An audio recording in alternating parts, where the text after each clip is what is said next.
La liberté se caractérise par son ancrage dans le concret de la vie humaine. C'est pour cela qu'il faut résolument se dresser contre toute tentation idéaliste d'une philosophie ou d'une théologie de la liberté, qui serait coupée du réel, de la condition humaine.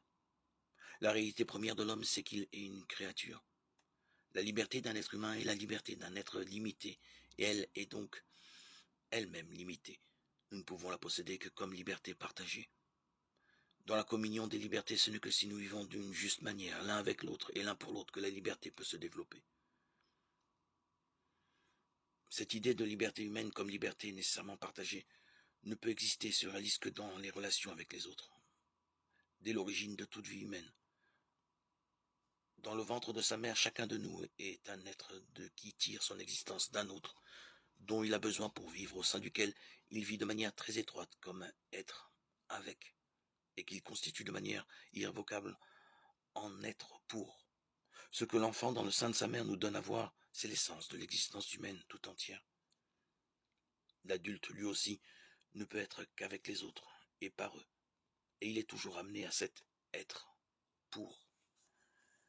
Le drame, c'est que nous voulons vivre en rébellion contre cette structure anthropologique qui est la nôtre. L'homme contemporain désire devenir enfin comme un dieu, ne dépendre de rien ni de personne, n'être plus limité dans sa liberté par celle d'un autre. Nous avons une vision amputée de la liberté, vue uniquement comme liberté individuelle et vidée de tout contenu et de toute responsabilité. Une telle conception de la liberté repose sur une erreur théologique. Un Dieu ainsi conçu n'est pas un Dieu, mais une idole, l'image de ce que la tradition chrétienne appellerait le diable, l'anti-Dieu, parce que c'est précisément là le contraire absolu du Dieu véritable. Le Dieu véritable est par essence tout entier être pour, être de et être avec. Père, Fils et Saint-Esprit. Et l'homme est à l'image de Dieu, précisément ce que ces deux, pour et avec, forment la structure anthropologique fondamentale. Là où on essaie de se libérer d'elle, on ne se dirige pas vers la divinité, mais vers la déshumanisation. Ainsi, la liberté humaine, limitée parce que créée, trouve sa vraie mesure en Dieu, tel qu'il s'est révélé dans la vie, la mort et la résurrection de Jésus, dans cette proexistence du Fils incarné. Pour devenir réellement libre, l'homme doit d'abord apprendre à accepter sa finitude. Il doit reconnaître qu'il n'est ni autosuffisant ni autonome.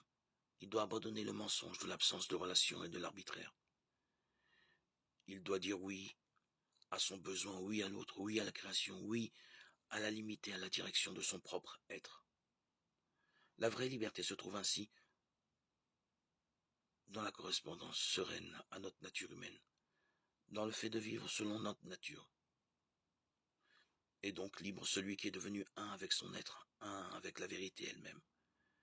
Car celui qui est un avec la vérité n'agit plus en fonction de nécessités et de contraintes extérieures.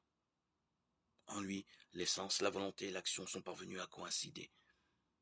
De cette manière, l'homme peut toucher l'infini dans le fini, s'unir à lui, et ainsi, précisément dans la reconnaissance de la limite, devenir lui-même infini. En effet,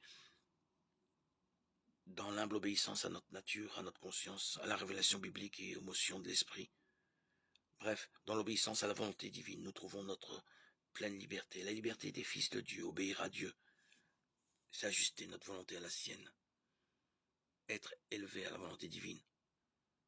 En vérité, l'obéissance à Dieu, c'est-à-dire la conformité et la vérité de notre être, est la vraie liberté, parce que c'est la divinisation. La liberté humaine s'accomplit ainsi dans la liberté chrétienne. Nous pouvons accepter et accéder à la liberté divine par l'obéissance filiale dans le Christ.